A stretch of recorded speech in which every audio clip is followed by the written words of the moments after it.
Welcome everyone to the July meeting. This is going to be an awesome night of giveaways and sharing of trips and just a wonderful night. We have some guests, special guests here tonight, which I'll be introducing them here in a minute. But on behalf of your leaders, Tina Kruger, Joe McNamara, and myself, plus the team, treasurer Sylvia Eppig, field trips Vanessa Burnett, editor Joanna Koval and Gamble, she's also the social page, taking care of that. And then the Strata archivist, Michael Fowler, he's got a big announcement tonight. And then promotional, Samantha Voschel.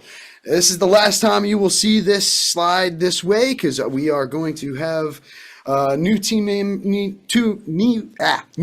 member coming in for webmaster, and you'll see her later tonight. All right. So tonight, let's get it started. So 4 giveaways tonight.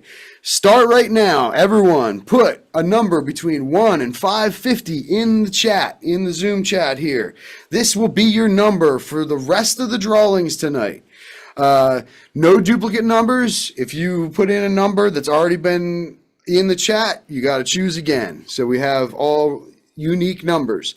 Then we're going to use random.org to select the winners, whoever the winner, each one. You can't win twice tonight. So if you win once, your number is out, and we will select someone else.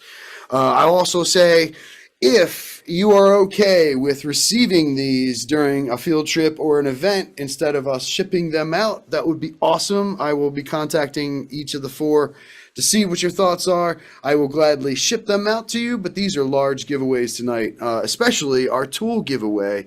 We're giving away a huge bag full of tools and all kinds of stuff. So that's going to be awesome.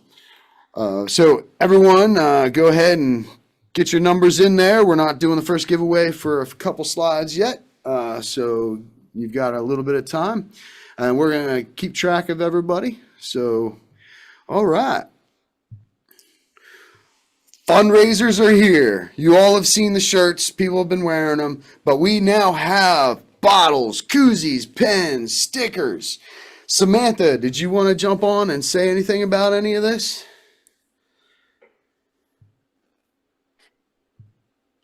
If you're here tonight, I think you were here. Sorry, I was hitting unmute and it wasn't unmuting. So with that, we are just seeing what color shirts that everybody is getting into, what sells the best, and we would like to provide more of the colors that you would like. So if we notice that there's a pattern or you are looking for one, please let us know and we can try to get those colors in for you. And everything's going to change. Like we might have water bottles one time, we might have something else different. So it's going to be ever changing. The only things that's going to stay the same are the shirts. Yep. And we do have, we are sold out of the black right now. We did have black shirts as well. But yeah, this is all asked for by you. You all wanted this stuff. So basically, these will be available on trips. We have a box of stuff with us when we go on field trips and events and stuff like that. So, yep, we will be ready for you when we see you. All right, moving on.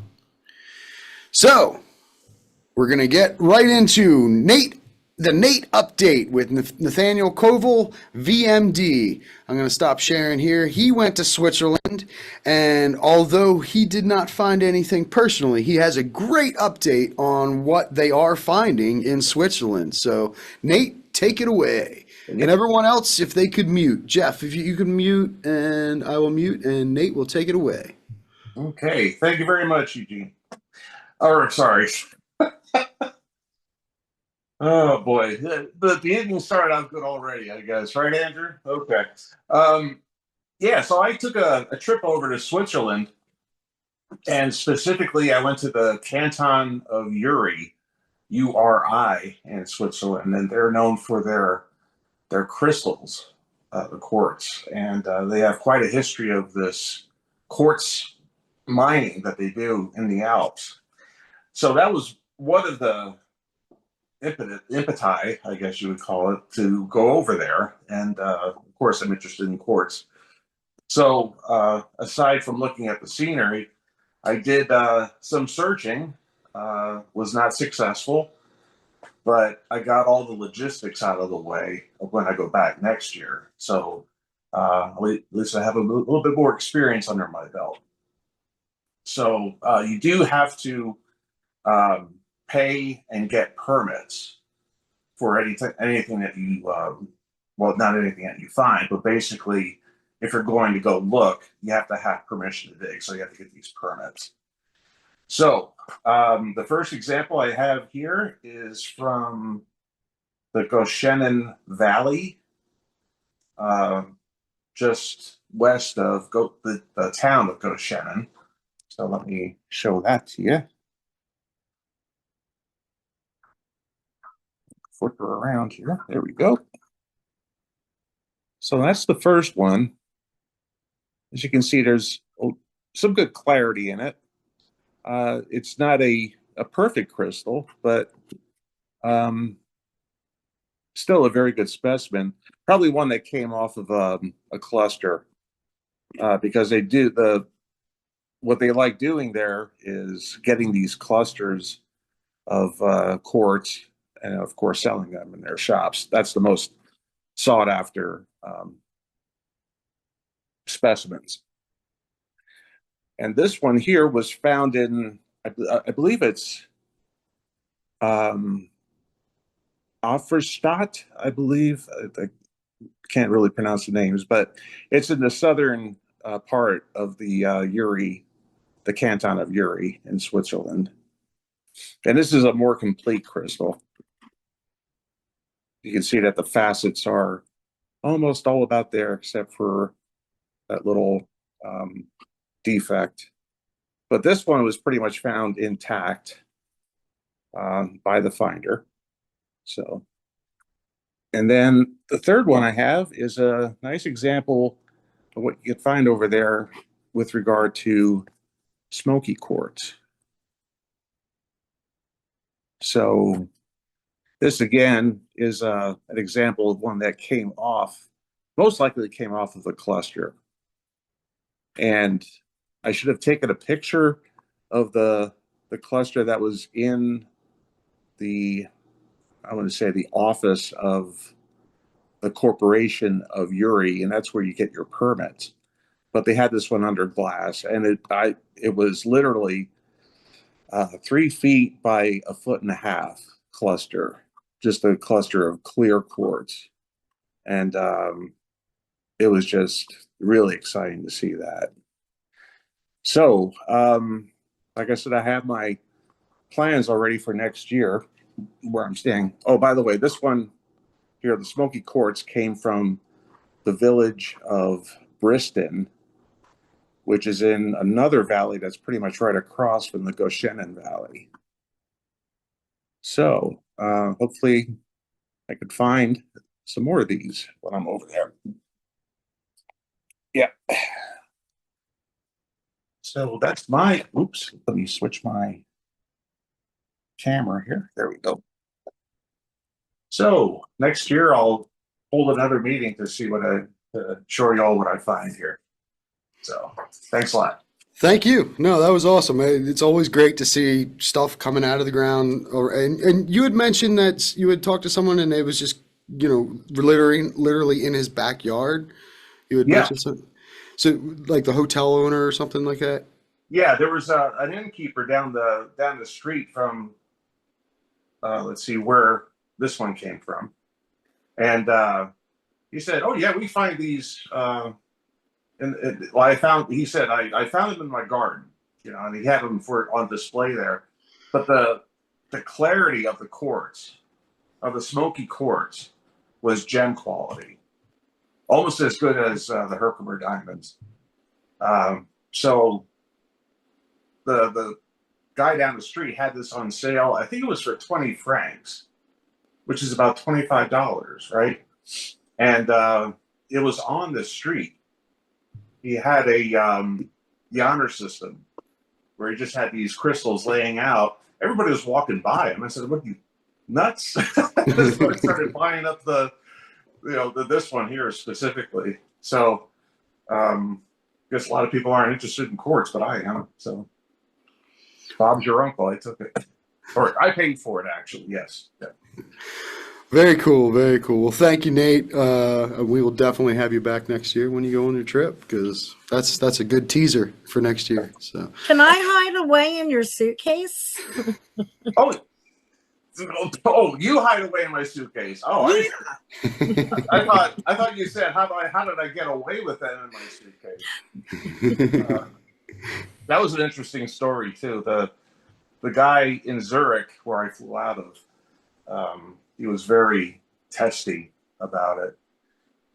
He was kind of like let's say Gestapo or Schustaffel. He was kind of like, you stay there, you stay on this line, do not cross over it. I'm like, okay. And then he put everything back in the bag, and I proceed forward like to get them because I thought it was okay. And he goes, no, back. Okay, whatever. As long as I can have my crystals, buddy. That's all that matters. But yeah, that was pretty intense. wow, very Yeah. cool. Yeah. Yeah, we just had someone put in the chat, never put your crystals in your bag. That person had a problem in Berlin. So, yeah. I guess we don't we went to Rockhound and put it in the check-on luggage, I guess. And that's the other thing about Switzerland, if I could just add to that. As long as you have your permits with you, which I did, I had them saved on my phone, so I had the permits and I had another letter written for these specifically for the customs. So, and that's from, like I said, the corporation of Uri, spelled with a K, not a C. You can go online and you can actually purchase the permits online, and they'll keep your name in this logbook. And she said it's good for a year. I said, well, I'll be coming back next year, so I'll probably get my permits long before my return. So, yeah. Very cool. Very cool. Well, thank you, sir. That is awesome. You betcha. All right. So we have a second special guest tonight. This gentleman, his name is Jeff Apel, and he and I have spent many, many hours together at Mohawk Valley Mineral Mining. Jeff was a guide for a long time there. Still is, I believe. He's still, I guess at some point he goes back. But, we spent many hours leading people and running the mine together. So I knew that he had just done something amazing, so I wanted to have him stop by tonight and fill us in and just make us all cry about what he just pulled out of the ground. So Jeff, without further ado, take it away, man. All right, how you doing, everybody? Hope everybody's having a good evening. I do this for a living. I'm a professional diamond miner. No, unfortunately, I don't work at MVMM anymore. I do go there, but I'm not working there. I work for myself. Yeah, I just finished up a almost 80-day project at the KOA in Herkimer County, New York. And here's some of the finds that I've gotten. Some rare scepters. This is more of a black bladed scepter. It's totally different. An itsy bitsy one. That one is tiny, but a perfect stem. I did get a beautiful skeletal, nice smoky skeletal. That was in the pot, and all this was in one pocket. Also have this celestial on matrix.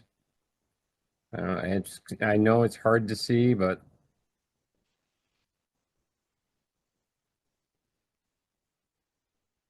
trying to get the glare, but I can't get the glare. It's there. Also got some black druzy.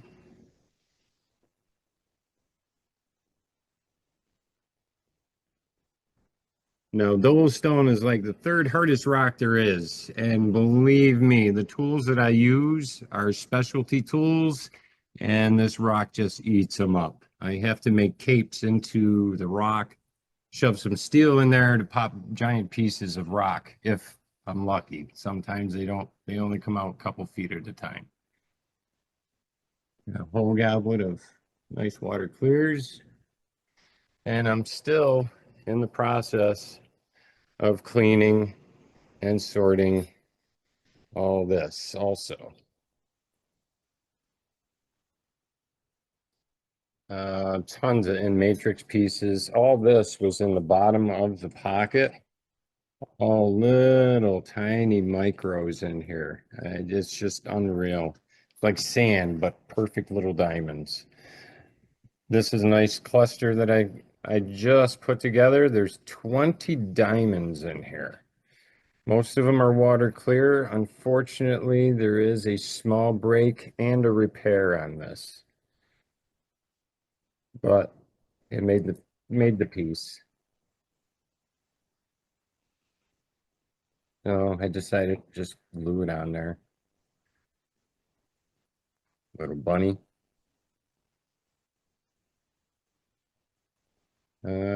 Almost a perfect 100% flawless. It just has a tiny, tiny contact mark. You could read a newspaper through this thing. Been doing this for, geez, just about 30 years now. So yeah, I'm almost retired. I bought a faceting machine so I can start doing that because my body is not going to hold up on this. Let's see. This was the very first piece that I took out of the pocket. Just a black diamond just running right out of it, right off a piece of jersey. Does anybody have any questions or anything? Show that big water clear with the riders, the big one. Oh yes, oh yes. I'm sorry, I forgot that one. Let's see. Maybe I gotta downsize. There we go.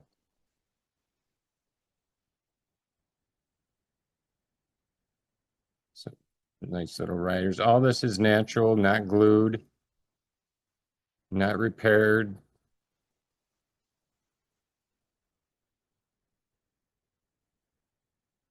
And there is another one here there's two of them together that are just awesome. They're just huge water clears.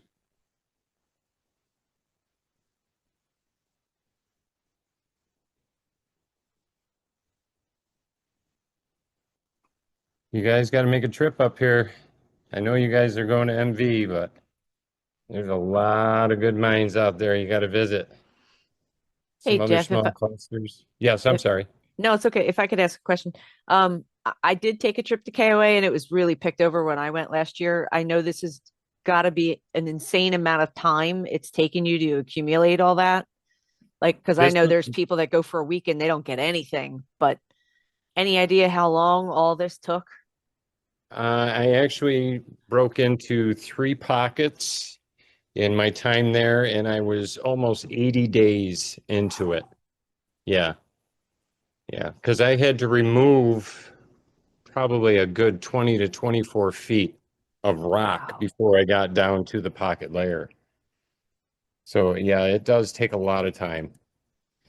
That's And amazing. it was more than this also. There's more that's been packed away because I have a show coming this weekend, but it also included anhydrous, black diamonds, black seeded diamonds. Just it was just loaded with everything. There's a couple in matrix pieces that are interesting. It's like a clamshell, but it's got all the diamonds right inside there. So we had a question come in chat. Where do you sell these? You know, tell us a little about the show and how people can get a hold of you if they want to buy some of these off you. Well, we have a show coming up this weekend, matter of fact, up at the Herkimer County Fairgrounds in Frankfort, New York. That's basically the only show I do. I sell online on my Facebook page. It's Kinks, Curves, Grinds, and Finds. Um, but if you see something or want something in particular, you can just direct message me or through the Facebook. It doesn't matter. If you're looking for something in particular, that also just let me know and I can point you in the right direction if I don't have it. All right, we had one more question. This is no using power tools, so you're not using power tools. It's all by hand. Yes, this is all by hand, chisel and hammer only. No tools. 80 days. Paid off, but it was a lot of work. Oh yeah. Oh yeah. Yeah. My hands are paying for it. But I'm So, starting up another project this fall for September and October. So I'm going to do another 2 months in the fall. wow. So, yeah, Jeff, when you get a second, can you type in kinks, curves, grinds, and fines, all your stuff into the chat so that everyone has it? Because people are asking, can you give us the website and all that stuff? So, Yeah, no problem. yeah, cool. Well, thank you, sir. You just blew everyone's minds. I know you did. I can feel the blowing. Like everything's just blowing up. So, Yeah. Unfortunately, I sold my big pieces that I had, but yeah. Oh, there's somebody messaging me now from the group. awesome. All right. Well, thank you, sir. I will see you in New York this weekend. Hopefully, he may be stopping by Mohawk this weekend. But if you Yes. all are up there, stop by the show and you can see him. So, yeah. All right. Thank you, sir. Thank you. Cool. Well, let's move on. I'm going to go and share the screen again. We were right here. Okay. So, Joanna, you want to say a few words?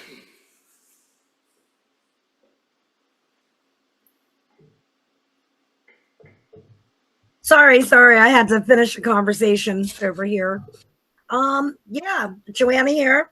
I'm your editor of the Bedrock Bulletin. I hope you're all enjoying it. If you have any suggestions for things that we should add to the bulletin, to the newsletter, don't be shy. I'd love to hear about it. You can contact me directly on Facebook, or you can message Geology Club on Facebook, or use our email. If anyone has any short stories, poems, articles, all written by you, we would love to publish them. And I'm pretty sure that's about it. Cool. Thank you very much. Thank you. All right. Yeah. The Bedrock Bulletin is only as good as we can make it. We need your help. So make it better with us. We'd love it. All right. And Geology Club Youth Director, we've been saying this for the last few months. We do need some help. We really do. I have a lot of stuff I'd like to bring to our youth that I just don't have the throughput to do anymore at this point. But we have some cool things, and I'm about to make an announcement of a youth event for everybody. So we'd love to use that to get some people excited about doing some youth things. So, yeah, if you would like to be a youth director, please reach out to us. We really could use your help. And if you're excited and a good person and love kids, perfect for you. So just reach out to us and we'll get you involved. All right. Here we go. We're going to start giving things away. And the first thing we're giving away to you, to our members, to everyone across the board. This is our first app. We have created the Northeast Rock and Mineral ID app. And this is not so that you take a picture of something. This is so that you can walk through yourself, that helps you actually do the real tests needed to actually identify something the way a geologist would. So I'm going to stop sharing and I'm going to turn this over to Mike Fowler, who actually created the app, and let him say a few words and show you a little bit about it. You need to enable sharing. Oops, sorry.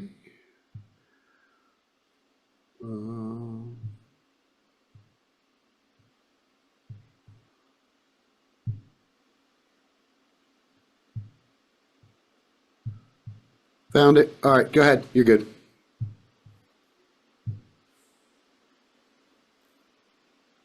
Okay, this is the test, eliminate, identify website. And basically, what is it going to do? It's going to walk you through the steps on how to identify a specimen. It's a work in progress, but it seems to work pretty good. I am working on some additional stuff for it.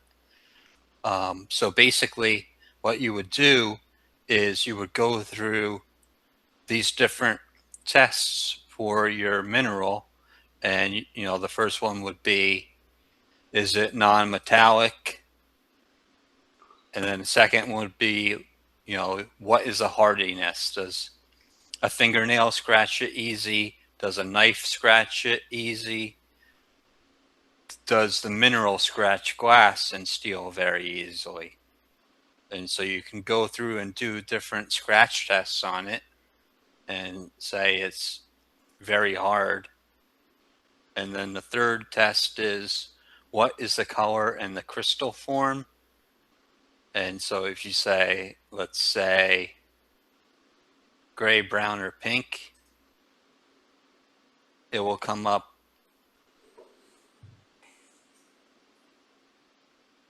with gray corundum in the northeast. And, you know, it doesn't need to go through all the tests. If it has enough to identify a mineral, it will just go through what it needs to go through, and also teach you how to identify minerals through different testing, so that you don't need to rely on apps or Facebook or books all the time. And basically, to access it, you can come to geologyclub.org and scroll down to the bottom, and it is located at the bottom for you in this big box. You could also go to our Linktree/Geology Club, and all social links are here, including the test, eliminate, identify website.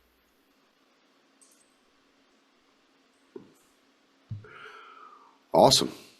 Well, great job, Mike. We've had this in app testing with our beta testers for a few months. So really, the only thing that we heard negative was, well, I can't identify something from Africa. Well, yeah, it's meant for the Northeast. So, you know, we're here in the Northeast. We're not in Africa. So, you know, that's what it's for. So, you know, play around with it. And can you skip tests? I don't think you can. You don't have a skip function in there? No. No. Okay. So no. Let us know if that's an issue when you try it out. So yeah, everyone check it out. Let us know, you know, how everything's working. Can you stop sharing the screen, Mike? Yep. Cool. So thank you, Mike. Great job. There's more coming from him. He's working on some other great stuff. So everyone stand by, and it's going to be cool. So that's our first gift to you all tonight. All right. Well, let's get to our first giveaway. All right. So I have a bunch of it all right here. This is Pennsylvania this is multi-state giveaway number 1. And this is just a reminder, if you haven't already, you've got about 20 seconds as I'm telling you what's in here, to put your number 1 to 550 in the chat. Sylvia is taken care of. Do you have any issues, Sylvia? Yeah. Yeah, Samantha, you chose the same number as somebody before you, so you had 324. If you could put in the chat a different number. All these folks here, and that was the only duplicate. Cool. All right. So I'm going to just stop sharing real quick. All right. Real quick, I'm going to run through these. This is one of two boxes that are exactly the same. The specimens are slightly different, but I did both of these multi-state giveaways with the same types of specimens. So blue quartz, Brandywine River, Amish amethyst, sticker pack from the club, Ohio flint, big old mica from Maine. This is from up in Maine. Lower Providence Gun Club specimens. Area 52 chunks, bunch of chunks. Area 52. We've got some PA quartz. This is personally collected by Joanna Colvin Gamble. This was a private location, Farmer's Field, here in Pennsylvania. There's a big one. This is also from her. This is from the same field, but this is a massive one. Look at that. Oh yeah, very cool. Penn, Maryland Materials Quarry, Serpentine. You can't get in there anymore. Mohawk Valley Mineral Mining, Druzy. More Mohawk Valley Mineral Mining. Some Wavelite, Mount Pleasant Mills. Mica and quartz from Shelby, North Carolina, when I went digging with Daniel down there. Belemnite Point from Delaware. Some needle quartz from out Montgomery County. Oh yeah, Area 52. Look at that one. That is looking good. That is a beautiful crystal there. Oh yeah, Area 52, beautiful. Here is just a clear quartz from Carbon County. And this was from Pickering. There's also Maryland Garnet that I didn't have in the box here. So you're getting Maryland Garnet too in the multi-state giveaway. So with that is giveaway number 1. So we're going to go to random.org. Is everyone in? Everyone good with their numbers? They are all in. Well, there are a few who haven't, but everybody who has put in, I have listed. Good. Cool. There's only a couple who haven't entered a number. All right.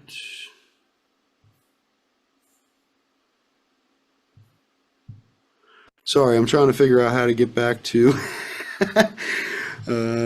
That's what I had to do. Okay. Cool. Here we go.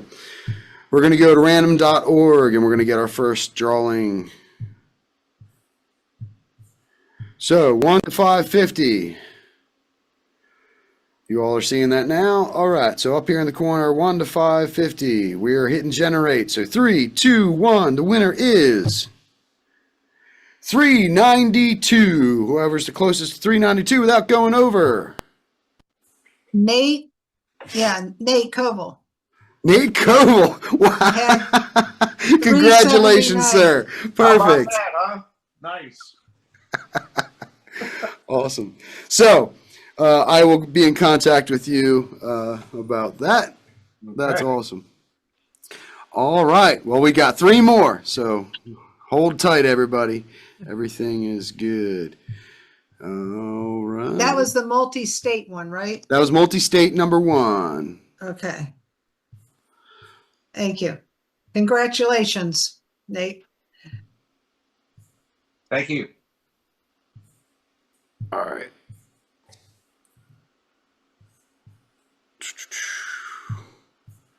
Sorry, I'm having some technical Zoom difficulties. Here we go. Back to. Okay. Cool. All right. Wanted to announce, finally, we have this on the books. This has taken months on my end. I apologize. This has taken a long time. But we finally have it all set.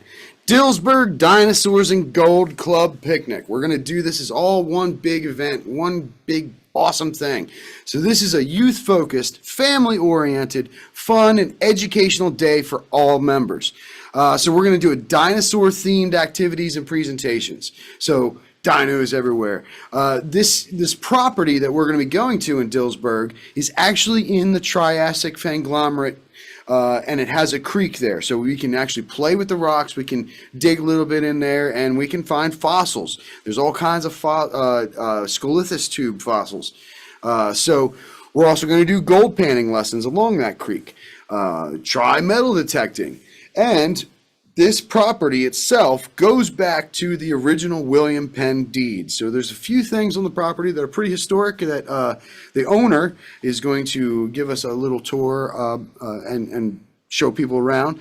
This is Deanna Weaver. She works at the PA State Library in Harrisburg, and she just helps run the programs and all that. She's a really great person. And she's been excited to host this. Her property is amazing. She has a massive pavilion that is just going to blow everyone away, that we can do a lot of these activities in, and have the food area as well. So Saturday, August 15th, everyone get it on your calendars, because this is really going to be a lot of fun for everybody, for adults as well. So come on out. We'll have a sign-up sheet soon. We will send out a thing and yeah, all that. So, getting on to trips. Trips. Everyone's excited about trips. Everyone wants to know about trips all the time. So, starting at the top, this weekend, Diamond Mountain, Little Falls. That is closed. That is already the 20 free people that get to go in there. That is already set. We had a lottery.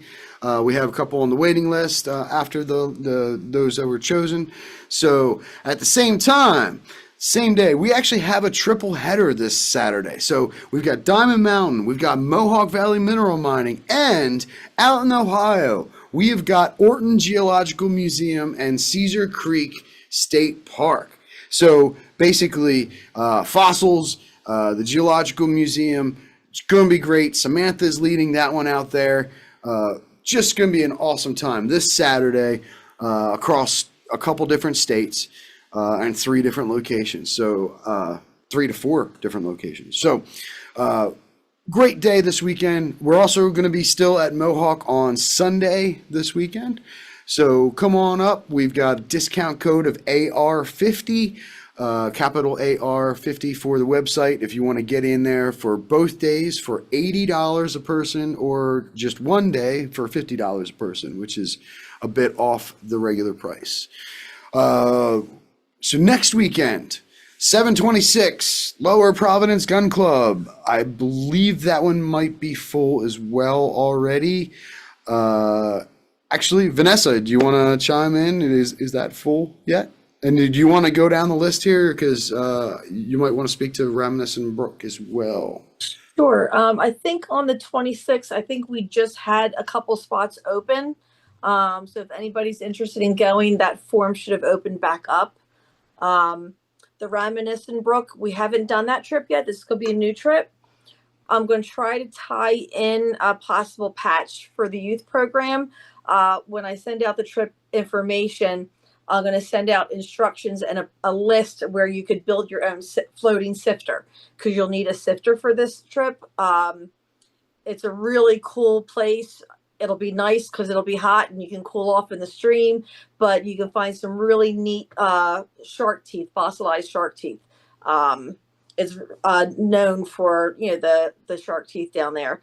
And then we're going to do the, Lower Province again in August, along with Pickering, and then we have Area 52 and Hewitt Mine coming up again. Yep. And I know a few people are really looking forward to High Street Franklinite Company out in Franklin, New Jersey. I've had a few people asking me about that. That is going to be an evening dig, so it'll start out in the light and go into the dark because everyone will be out there with their UV lights and trying to dig through the piles, finding some really cool colors. So that we'll send out a sign up sheet for that soon. That I believe that is a $30 a head trip. You have to so it'll be $30 per person to the owner of that property.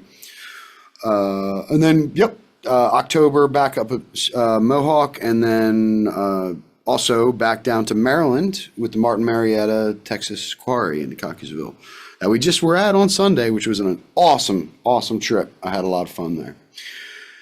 All right, Vanessa, did you have anything else? I was just looking on the form to see how many spots we had open for the one coming up in July, but my computer is frozen. It is not letting me open anything up. No worries. So, and everyone can check that link if they are interested in it, or just email us and we'll get you signed up for that particular one. I was going to say, since the original email went out with the link for that, lots of people have signed up. And because it was closed, not everybody got the email for that particular trip and then there was another question somebody is asking here too about a little bit more information about both the gun club and the golf course. I'm assuming the golf course, when you send out the August email, will explain a bit more about Pickering and that.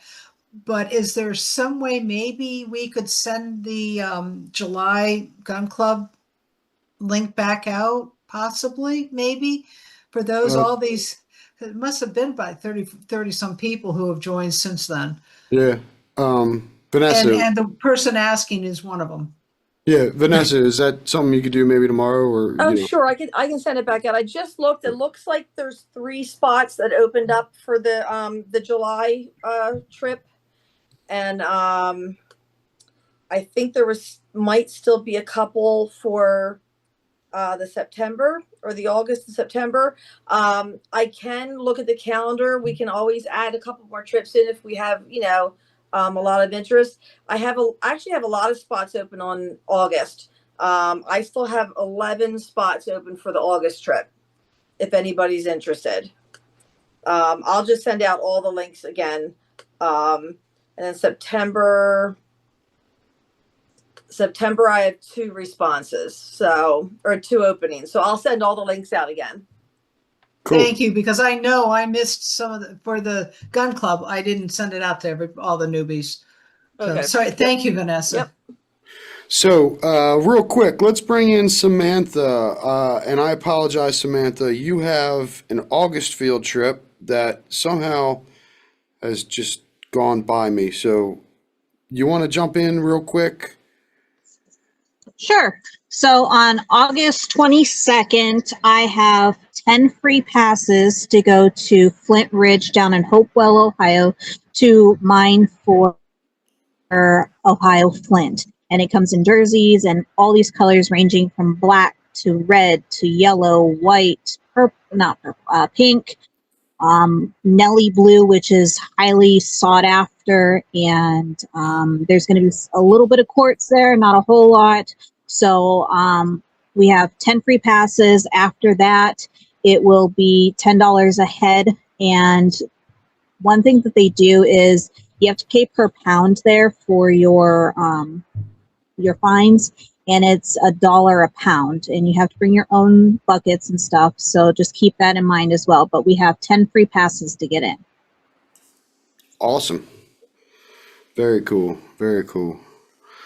Sorry that was not on the slide tonight. We will send that out in an email as well as soon as I apologize. We'll get that dealt with. All right. So, and you said that was the 22nd, August 22nd. So, cool.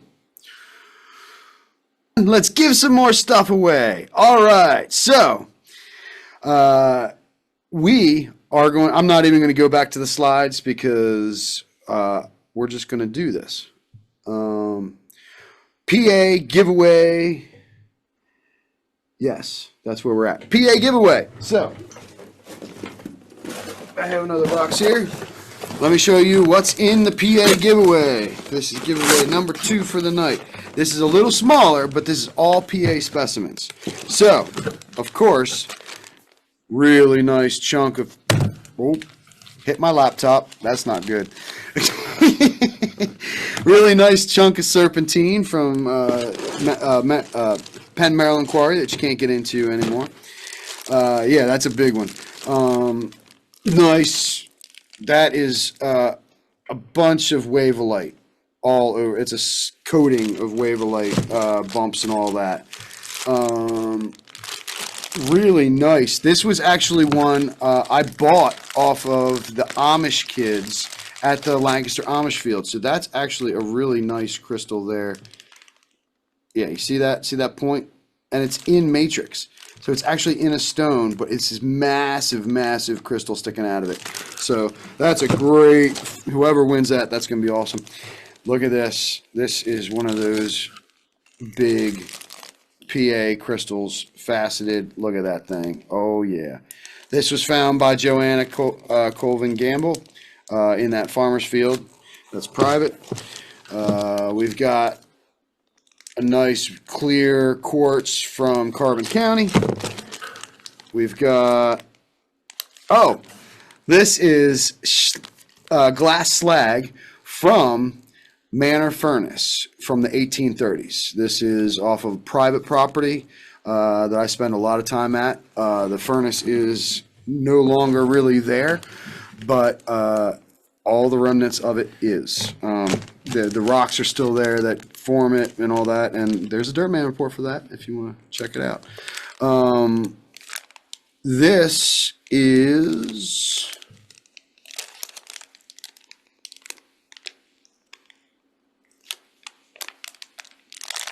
I totally forgot where I'm just having a brain fart right now, but this is really, really nice ball of crystal. I believe this is from Montgomery County.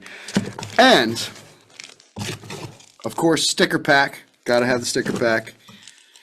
The 2 special things for this giveaway. This is a 1930 or 1867. This is America's first nickel. This is the first year. And you can tell that because, see the stars around the 5? The stars and the bars? That denotes this was the very first production of the shield nickel for America. Where did the nickel come from?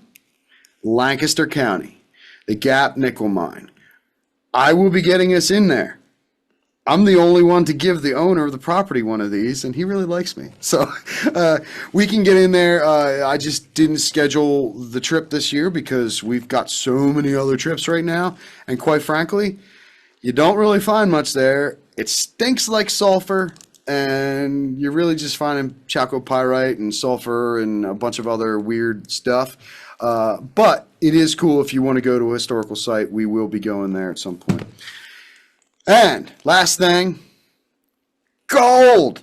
You are actually getting gold that I mined out of the stream next to the iron furnace. So basically, there's 4 flakes of gold in here.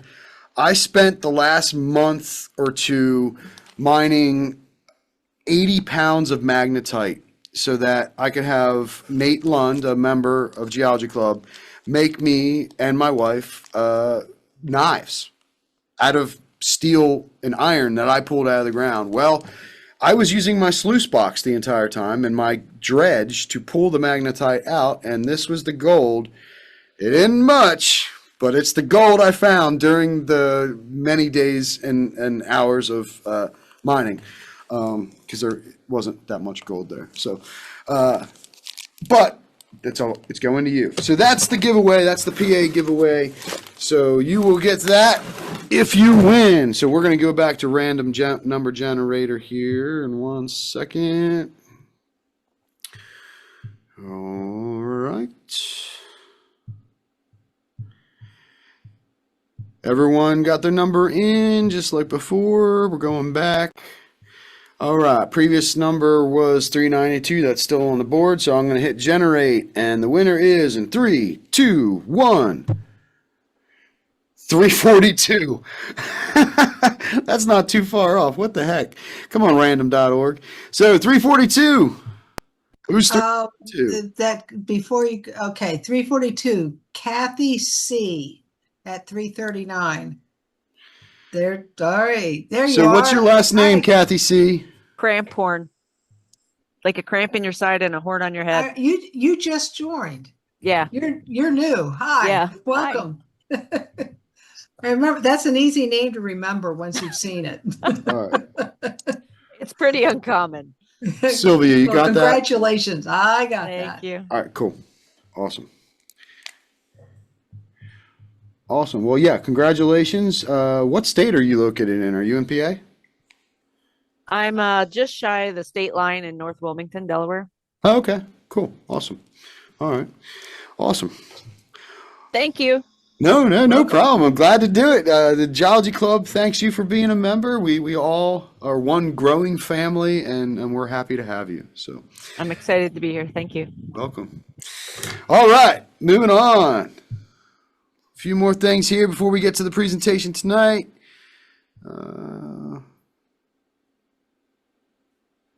Sorry.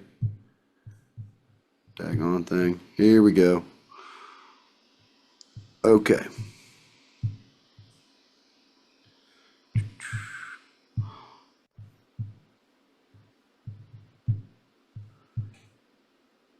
As soon as it catches up. All right. So that was the Pennsylvania giveaway.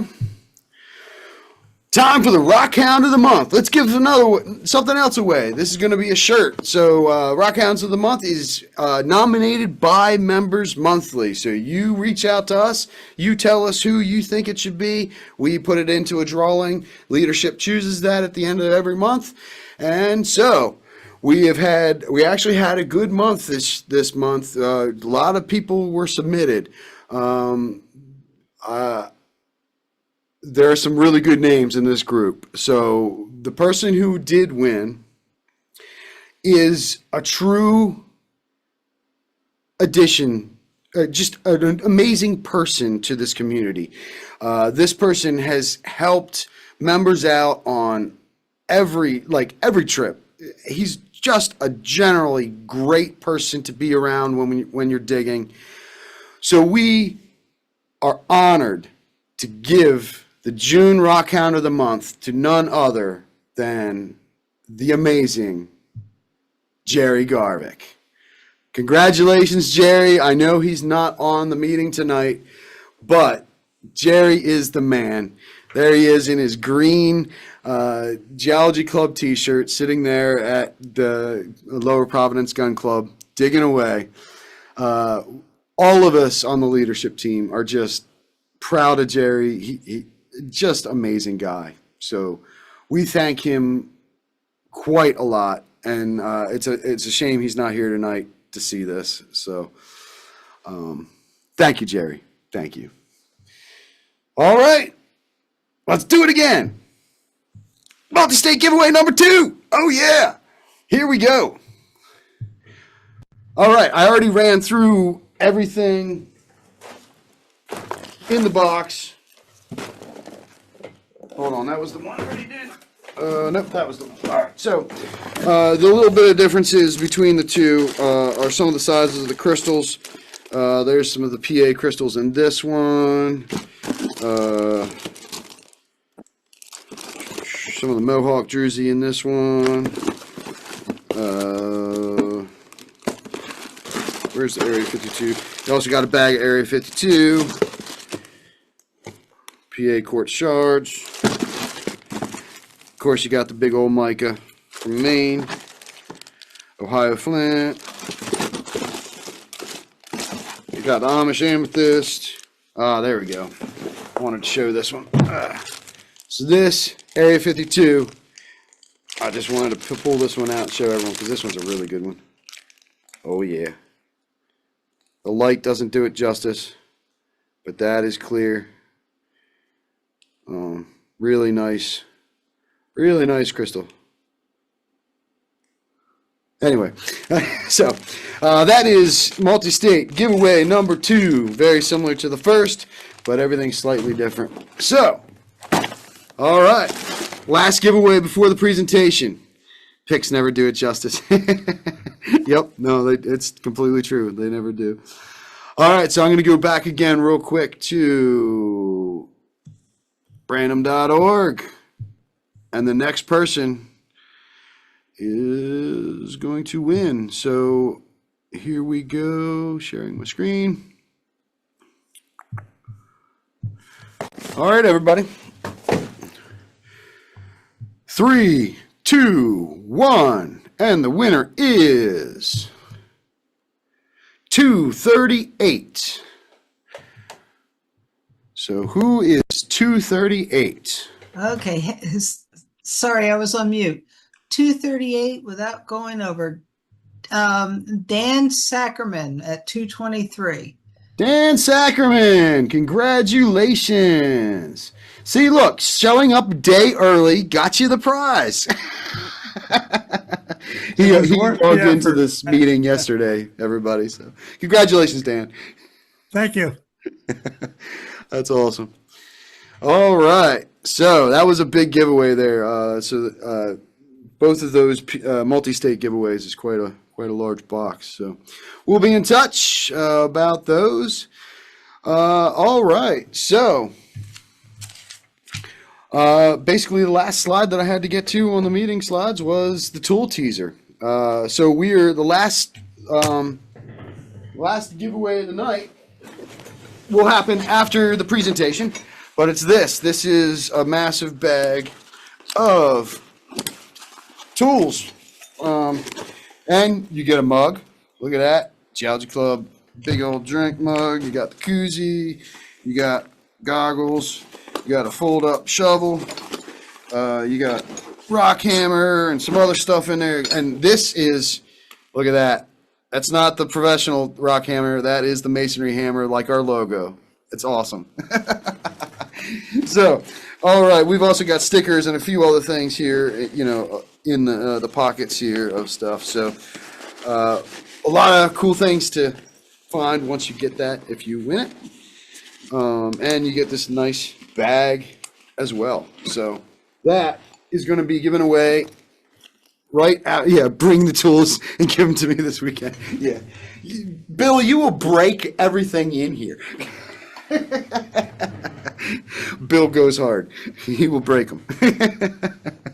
All right. So that's coming up after the presentation. But let's go ahead and do it. So I'm the presenter tonight. So basically,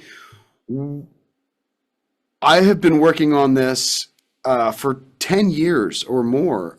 This goes back a long way, and I figured it would be great to share with members tonight because it's 250th anniversary of America. What helped build America? Pennsylvania. Pennsylvania has had more mining in this state throughout the history of this country. And there's one place in particular that has done so much and no one knows about it, which is just astounding to me. So I dove into this a long, long time ago. And so without further ado, let's just go get started. So Jack's Mountain Silica, Ganister, Sandstone, and America. Now, tonight, I am going to be joined by my 9-year-old son, who is now 19. Extreme Cody is living on his own and out of the house and doesn't care about rocks really at all anymore. He's listening to this, I think, so that's why I'm saying that. But basically, you are going to take a journey with me and my son through interactive multimedia, basically both video and pictures. So let's take a journey together, everybody. So, Jack's Mountain, Pennsylvania, smack dab in the curve of the Appalachian Mountains. You got Three Springs at one end, you got Troxelville at the other. Right in the middle is where we're going to pretty much talk about. So this is Jack's Mountain, where I've highlighted here. It is basically there. That removes all the extra labels, but it's basically 60 miles long. It's a pretty substantial mountain. There is another Jack's Mountain in PA that is kind of being erased a little bit. It's south, and it's a little bump in the map pretty much. And so some people think of that mountain as Jack's Mountain, but this is the real Jack's Mountain.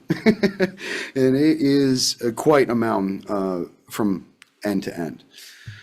So we're going to focus right on the lower side.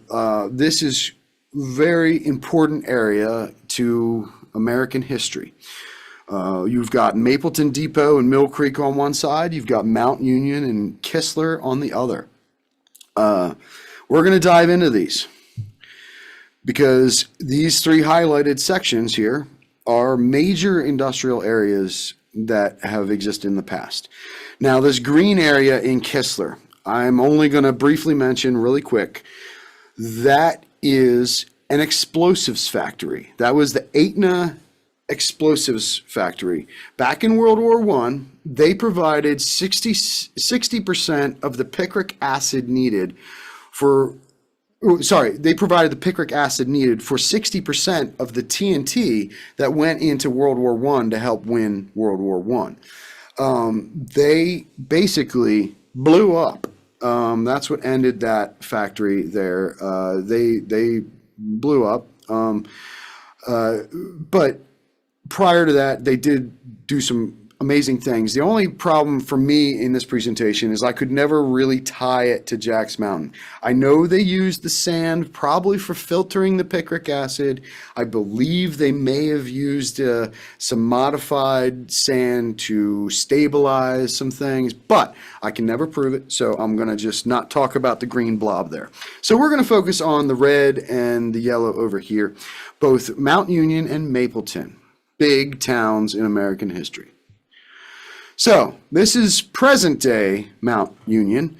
It is a very rundown hole in basically a couple mountains.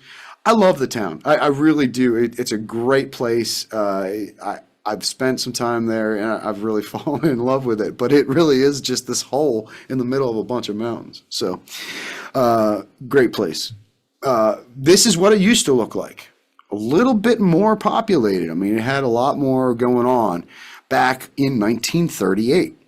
So what you see here is basically three major factories. You've got Harbison Walker Refractories, General Refractories, and North American Refractories. These are the three biggest things happening in town. And everything else that you see in between is pretty much housing for those factories. So that just highlights them. And what became of Mount Union was it became the refractory brick capital of the world. So what is a refractory brick and why Mount Union? So a refractory brick is a brick used in the linings of furnaces and steel mills to reflect the heat, withstanding temps up to 2,000 degrees. So you can see in this diagram on the side here, all the highlighted sections, that's all silica brick. And there's also silica sand that they use as well in the linings in the bottom that they can, put whatever they're, melting on. So that was also part of their business. Refractory brick is made from 98% silica and 2% lime. Both are very prevalent here in Pennsylvania. Bricks are heated they're heated in furnaces until the silica fuses, which takes it from a quartz state and makes it into other forms of minerals called cristobalite and tridymite. That's because it just gets heated and fused so much, it just becomes something else. So, what made me care about bricks? Why does anyone care about bricks? Well, a little research on Star Brick led me to Chris, just down the street in Mount Union. As we were mining for fossils, we found this brick along the stream that we were mining in. Can you tell us if this brick was made from a factory or not? Yes, it was. The star name here indicates that it was a brick that was manufactured on the property. Harbison Walker was the largest of 3 brickyards in Mount Union, and we became the silica brick capital of the world. I know back in 1908 they were manufacturing 166,000 brick a day, but being it has the star name, was probably one of the largest volume manufactured bricks that they made here. And you can see each brick had a different number, but they made it 1,000 different shapes and sizes for the steel mill industry primarily. Refractory or silica bricks keep the heat of the melted steel from melting everything around it, just like high temperature insulation. Andrew Carnegie and US Steel made the Harbison Walker silica brick in their factories. Because you can't melt steel with steel. Because steel will melt. So, why Mount Union, PA? What made Jack's Mountain so special for this refractory brick? Well, Ganister, the first name in the title of this thing. So here in Pennsylvania, we called it Ganister. In other places, like out west, we called it Medina. But technically, we call it Tuscarora Quartzite. Tuscarora Mountain is just south of Jack's Mountain, and that's the locality, where it was named from. It's 98% pure silica, so it's some of the purest in the world. So Ganister is just the old term for it. What we're looking at here, this is the PA geode. You see the red dot here, if you see my mouse, that's the Harbison Walker factory, but it's in this Tuscarora formation that extends up the mountain here and thins out. So you have a large area here to mine, you've got a large area here next to the factory to mine. And that's what Harbison Walker really utilized. However, General Refractories and Narco, the North American refractories, they had to bring their Ganister or silica in by rail car. So the East Broad Top Railroad was hired to do that, and it also brought in coal and other ways to power things. This is the General Refractory Stanton Quarry. This is down on a different mountain, not Jack's Mountain.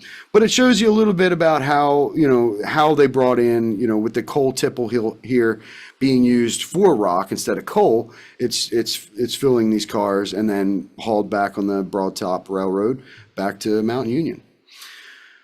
However, Harbison Walker, they owned a ton of land. They bought up everything, so they didn't have to ship things quite as far. However, it did create, even though it was in the area, it did create some issues, and we'll go into those. This is a map of Mount Union. So here's Mount Union down here in the lower right-hand corner. Basically, they made dinky trains, little small 3-foot rail trains, not only that stayed on their side of the river, but went across the river on what was called the Dinky Bridge, and then climbed the mountain. So if you see here in the upper corner, let me expand that. The Harbison Walker factories were down here about 600-foot sea level, the Dinky Bridge, the Juniata River. Then it's got a big incline up to about 1,100 feet, and then a little incline, a little bit more, and then about 1,300 to 1,400 feet, you've got the Dinky House. And the Dinky House is when things broke down up on the mountain, because there were all these other networks of rails up there. They had to get fixed. So they all came to the Dinky House. This is some of the maps of those inclines and how many different rails were put in. It's very hard to see, but it just tracks just over the years how many were utilized, and they were moved around all the time. Some of the first inclines, this is what they looked like. Some of them were pulled by mule before they could get the rail car in there. Mules helped quite a lot.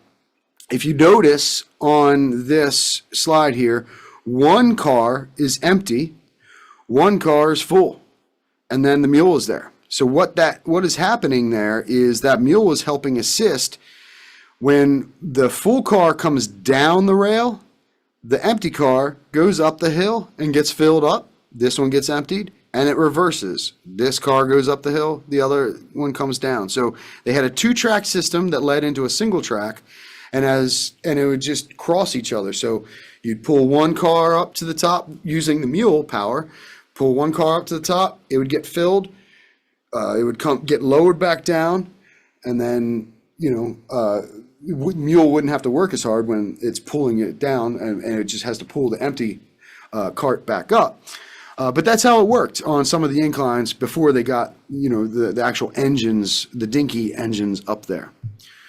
So this is what the switchbacks look like. This is inside the Mount Union Museum, the Brickyard Museum. You would start at one end, you'd back up, you'd come over here, you'd go forward, come over here, you'd back up, and you'd make your way up these inclines like that, called the switchbacks. It took quite a while. So this is what some of that old footage looked like. Over here on the right-hand side, you see this guy standing in the railway. That's the big incline. That was a huge, huge incline. And the workers, actually, if they didn't get a ride up on one of the cars or one of the dinkies, they had to walk that from Mount Union, from the housing over here, up the mountain to go to work. So it was quite a lot of work on the worker, not only to get to work, but then to do the actual work later.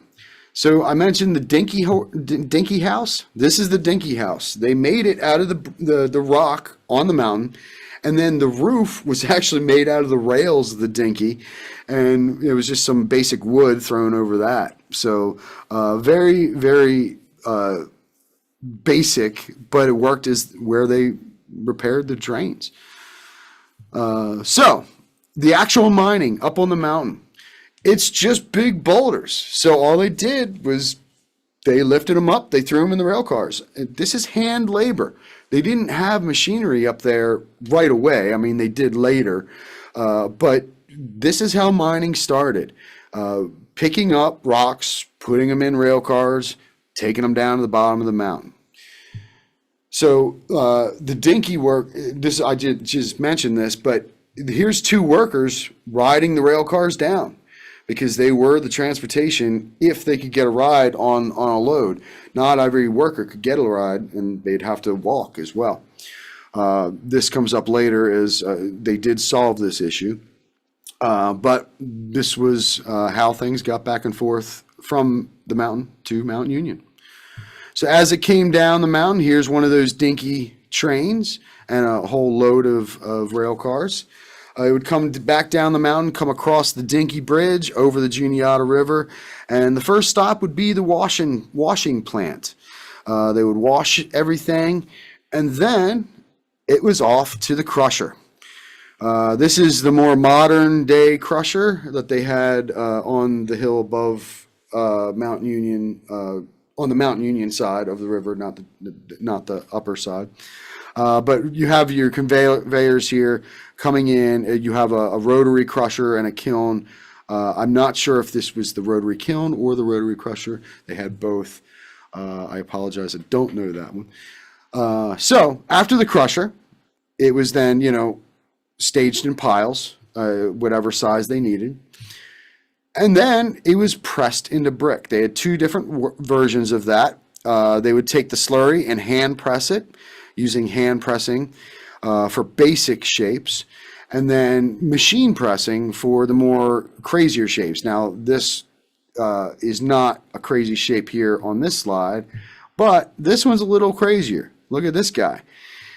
It's all got all kinds of different angles on this brick here, and that is made by this machine here, which is a big old press, hydraulic press, and that's how basically the main work was done. Then the heavy lifting came. So once the brick was pressed, it had to be moved out to the kilns so it could be fired. So this is a wheeler here.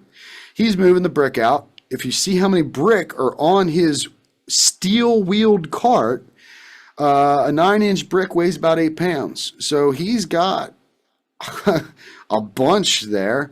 So we're talking hundreds of pounds per load. This guy is wheeling out to the kilns, and then you have a stacker who stacks it from the cart up, as high as it'll go in these beehive kilns for firing. And the firing process could take anywhere from a week to a couple weeks. It depends on, what the actual material needed and what type of brick they were firing. Here's just an image of some of the workers, what they looked like back in the day. These aren't big, beefy guys. These are, pretty skinny workers. They're not eating steaks every night. Let's put it that way. They are working hard, and their bodies are taking a toll. This is the inside of one of the kilns. This is a more modern day picture. This is not when it was in operation. It's a little rundown. This is through the years what they looked like. Back in 1909, this top picture here, they had square stacks, and same with this lower here, but then they eventually, as they moved, renovated them and changed, they moved to round stacks with walkways in between each one that were covered so that, even in the rain, they could be working, moving bricks around and stuff like that so they didn't get too wet before they got fired. So things were going great. They were the silica brick capital of the world. They were testing, they were making sure their quality was good. Now these two testing samples, these are actually fire clay brick. These are not the silica brick. But it just shows how the firing, when used, some of the silica brick that I saw that had been actually used in a furnace actually really was melted. It does the surface, the outer surface completely melts. The inner surface that's touching the molten steel does actually melt, and the outside of the brick is actually still the same brick. It just looks really crazy after a while, after many uses. And they do have to swap this stuff out. They have to redo the linings after a while. All right, so things are going great. Mount Union is rocking until 1936, St. Patrick's Day. Someone let the water go, and it wasn't too good for the company. On St. Patrick's Day, 1936, the work at Herks and Walker stopped. The first bridge that went across the Juniata River was taken out by the flood of 36. And while the bridge was being rebuilt, they made this. Over 1,000 steps. Let's do this. Up Jack's Mountain to the quarry at the top. Step 500, we're halfway there. The men walked to work from Mount Union. They walked up the 1,000 steps. Think about how you get to school work. These workers had to walk over a mile from Mount Union to climb 1,000 steps and work all day. You wonder who can handle this every day, considering this well-used Herks and Walker mining helmet doesn't fit their man, but fits me perfectly. Must have been the youth size.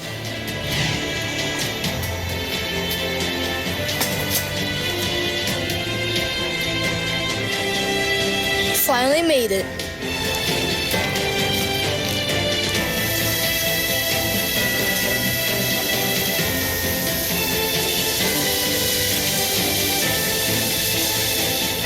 We made it up to the Herks and Walker quarry.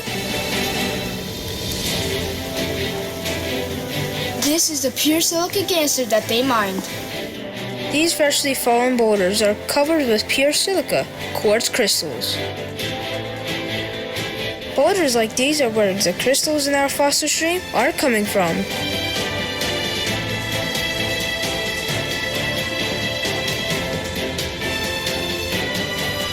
An old drill hole for blasting is all that marks this once great silica quarry. I have bricks that were manufactured here that say made in USA. This was a stencil, metal stencil that went on the side of the skid, but I have some that were shipped to Rio de Janeiro. That's how famous the bricks from Mount Union Brickyard were, shipped all over the world. And I will tell you, it is a lot harder going back down those 1,000 steps after a day walking around up there than it is going up. I was fine going up. It was the last 200 steps coming down. I couldn't walk for 3 days after that trip when I went up those steps. Those workers were doing it every day.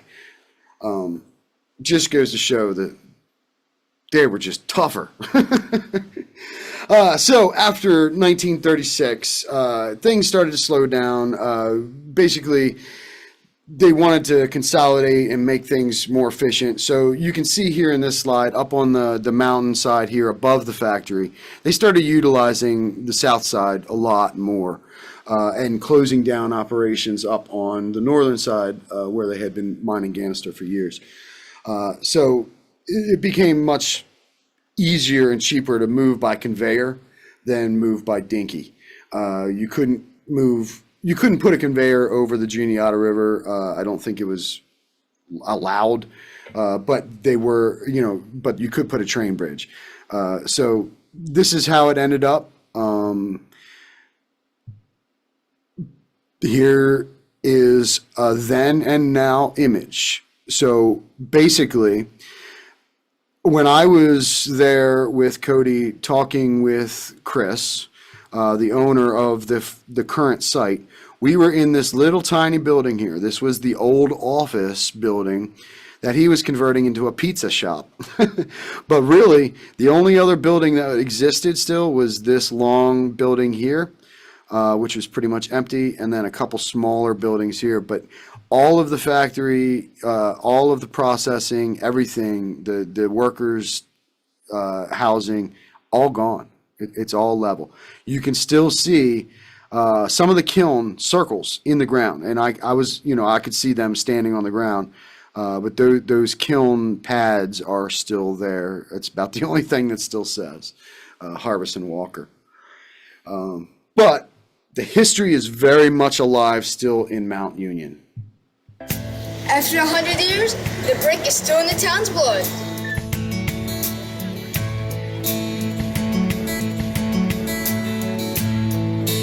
Mount Union silica bricks are cornerstones of world history.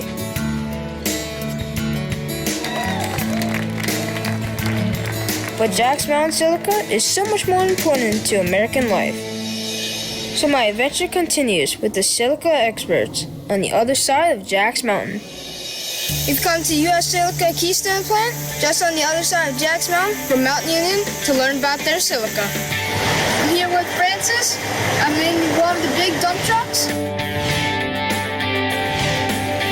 This here is the Oriskany sandstone that U.S. Silica mines. It's 98% pure silica.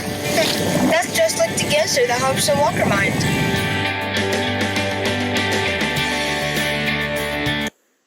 All right, so this strip of bright white silica happens to sit in between a couple other formations.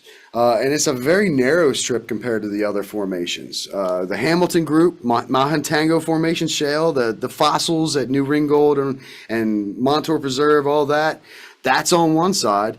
And then the Kaiser and the Tonelawe Chert and Limestone is on the other. So they're basically taking this very small strip. I mean, it was about 100 foot, 150 foot wide where we were when you just saw it in that video. And they're just digging it straight out and trying to keep the sides that they don't want, the Hamilton Group and the Kaiser, from getting in their way.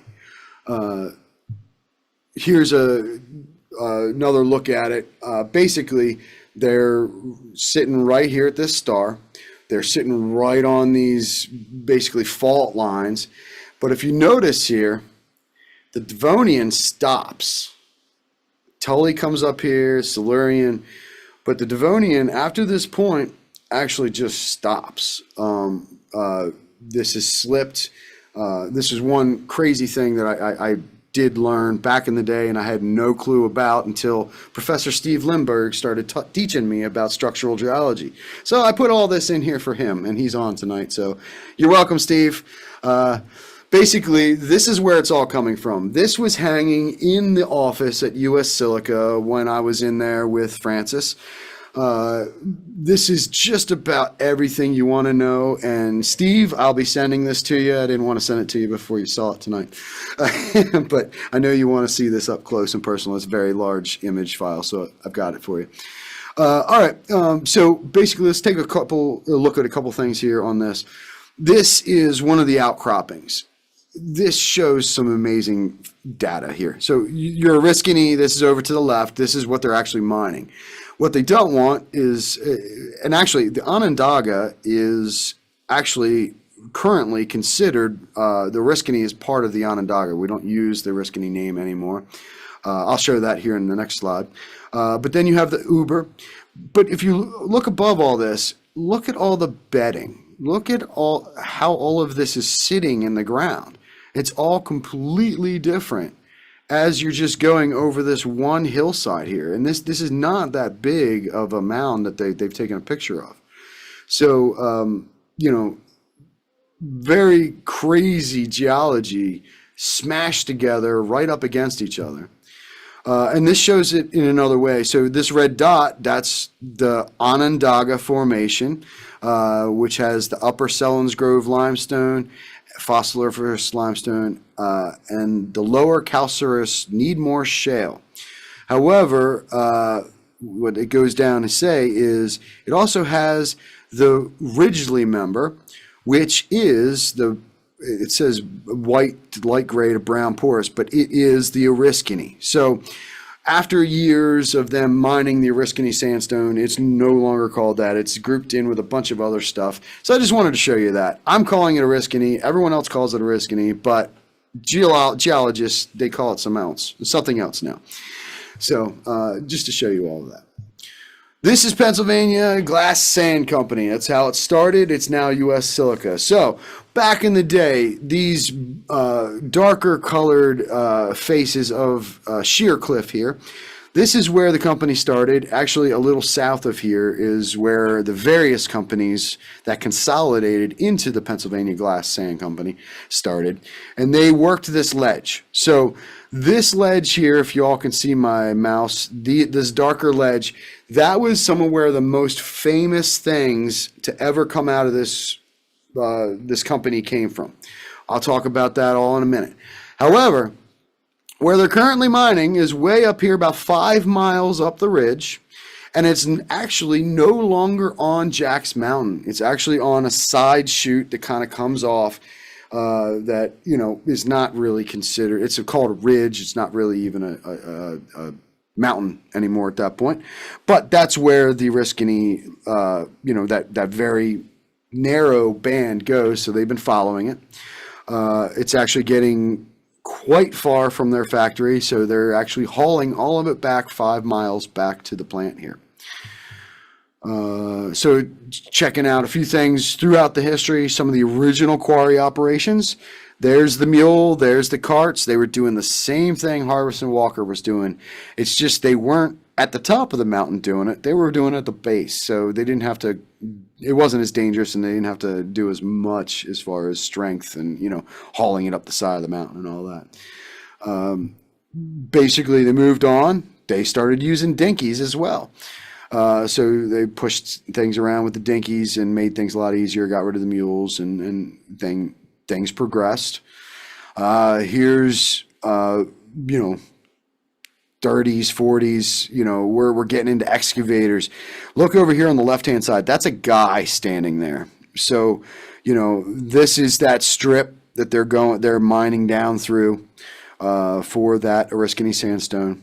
You can see it here in the background that they're, what they're pulling out there. Here's another small gap. Can you imagine being that guy in that, talk about high walls and dangerous, something collapse in a rainstorm, that kind of thing. That's what I think about when I see these. So, just to show you some of the older operations. However, so they're pulling all this stuff out. Where's it all going? What are they doing with all of this Oriskany sandstone? I talked about the brick and from, Harbison Walker and what they were doing the whole time. I haven't said anything about what they did with this, because they did some amazing stuff with this. Here's a little bit of some of the amazing ways they changed America with the sand. I was wondering if you could tell me about this. Oh, yeah, sure. Wow, that's really cool. This is a miniature replica of the world's largest piece of man-made glass. Corning made it.